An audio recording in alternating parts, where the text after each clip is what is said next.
Now, the purpose of this video is to show you exactly, using trigonometry, as to what happens when you're shooting 2 inches high. And that's assuming that you're shooting and your alignment is right, even with the sight. So if you have a sight picture, rear sight, front sight, and you have this chucked into a vise so that you know for sure you're shooting exactly. Your aiming sight is right along here to the target, but you're shooting 2 inches high.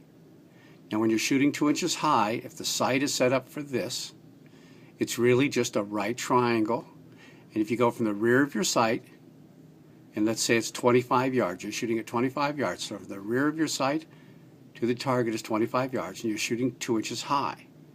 Well, you can do a triangle, and it says here we are at 25 yards, which is 900 inches, 2 inches high. So 2 inches is to 900 as x, which is the distance you need to raise your front sight, is to the sight radius. The sight radius on a Glock 17 is 6.5 inches. So 2 is to 900 as x is to 6.5. And when you do the math, you have 2 over 900 by x over 6.5, and then you solve the problem algebraically, just like you would, and it comes out that x equals 0.01444, repeating, thousandths of an inch.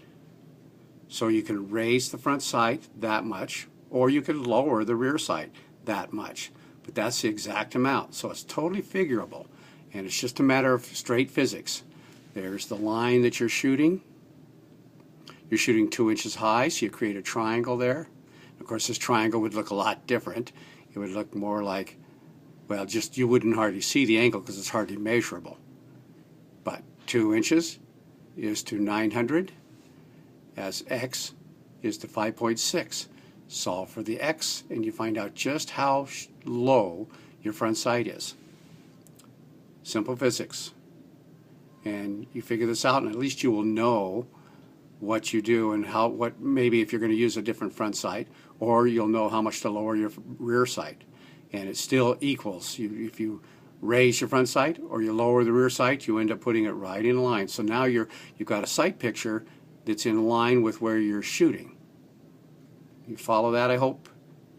Thank you, and go over this video a couple times so that you really understand it.